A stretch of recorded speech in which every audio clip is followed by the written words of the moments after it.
Hello friends, welcome to Gomathi's kitchen. நம்ம இன்னைக்கு பார்க்க போகிற ரெசிபி பார்த்தீங்க அப்படின்னா ரொம்ப ஒரு ஹெல்த்தியான தோசையும் அது தொட்டு சாப்பிட்ற மாதிரியான சட்னியும் தான் எப்படி செய்யலாங்கிறத பார்க்க போகிறோம். அதாவது பார்த்தீங்கன்னா அரிசியே போடாத ராகி தோசையும் மிளகு சட்னியும் எப்படி செய்யலாங்கிறத பார்க்கலாம்.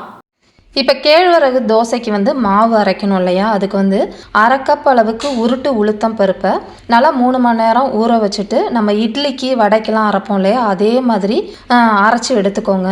இப்போ இதில் 3/4 டீஸ்பூன் உப்பு போட்டு கலந்து நான் ஏற்கனவே ஃபர்மெண்ட் பண்ணி எடுத்து வச்சுட்டேன். கிட்டத்தட்ட ஒரு 6லேருந்து 7 மணி நேரம் இந்த அளவுக்கு ஃபர்மெண்ட் ஆகி வந்தால் தான் இந்த தோசை ரொம்பவும் நல்லாயிருக்கும். அதே மாதிரி ரொம்ப ஹெல்த்தியும் கூட.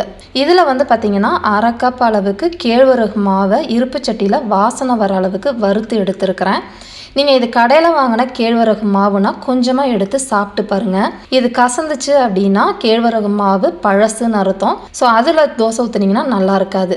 இதில் 1/2 கப் அளவுக்கு கேழ்வரகு மாவு சேர்த்துட்டு கிட்டத்தட்ட ஒரு 1/2 கப் அளவுக்கு தண்ணி ஊற்றி நல்லா தோசை மாவு கன்சிஸ்டன்சிக்கு கரைச்சிக்க போகிறோம். இப்போ பார்த்தீங்கன்னா நல்லா கரைச்சாச்சு. ரொம்ப தண்ணியாகவும் இல்லை, ரொம்ப திக்காகவும் இல்லை. இப்போ இதை ஒரு 5 நிமிஷம் கழிச்சு தோசை ஊற்றுங்க. தோசை ஊற்றுறதுக்கு நல்ல கல் சூடானதுக்கப்புறமா நல்ல மெல்லிசாக வாக்கலாம். கொஞ்சம் கூட சுருண்டும் வராது, நல்லா கிறிஸ்பியாக வரும். பொங்குனதுக்கு அதுக்கும் மாவு.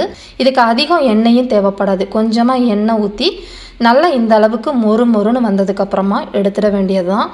சின்ன பசங்க கூட நல்லா விருப்பப்பட்டு சாப்பிடுவாங்க. இந்த தோசைக்கு ரொம்ப ஆப்டான மிளகு கார சட்னி தான் இப்போ செய்ய போகிறோம். இந்த சட்னி செய்கிறதுக்கு பேனில் 1 டீஸ்பூன் போல் எண்ணெய் சேர்த்துருக்குறேன். எண்ணெய் நல்லா காஞ்சதுக்கு அப்புறமா 1/2 டேபிள் ஸ்பூன் அளவுக்கு கடலைப்பருப்பு சேர்த்துக்கலாம்.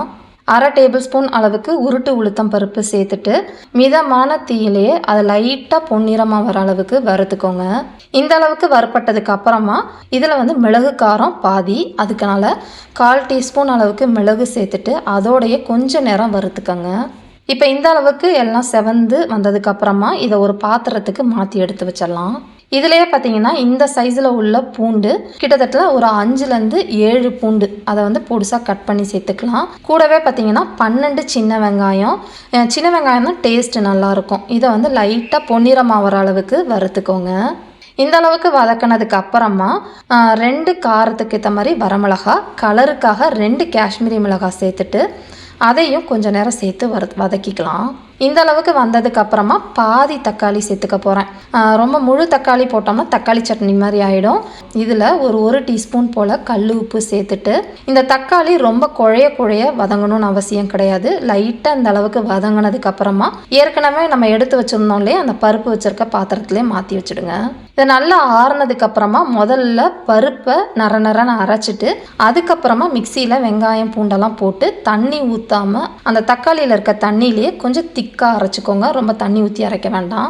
இந்த அளவுக்கு இருந்துச்சு அப்படின்னா தோசைக்கு சூப்பராக இருக்கும். கடுகும் கருவேப்பிலையும் தாளித்து கொட்டிடுங்க. சூப்பரான மிளகு கார சட்னியும் ரெடி ஆயிடுச்சு. இதே மாதிரி அளவுகளோட இந்த ராகி தோசையையும் மிளகு கார சட்னியும் செஞ்சு பார்த்துட்டு எப்படி இருக்குங்கிறத கமெண்ட் பண்ணுங்க. வீடியோ பிடிச்சிருந்தாலும் கமெண்ட் பண்ணுங்க, லைக் பண்ணுங்க, ஷேர் பண்ணுங்க. மறக்காம கோமதிஸ் கிச்சன் சேனலையும் சப்ஸ்கிரைப் பண்ணி வச்சுக்கோங்க. தேங்க்ஸ் ஃபார் வாட்சிங்.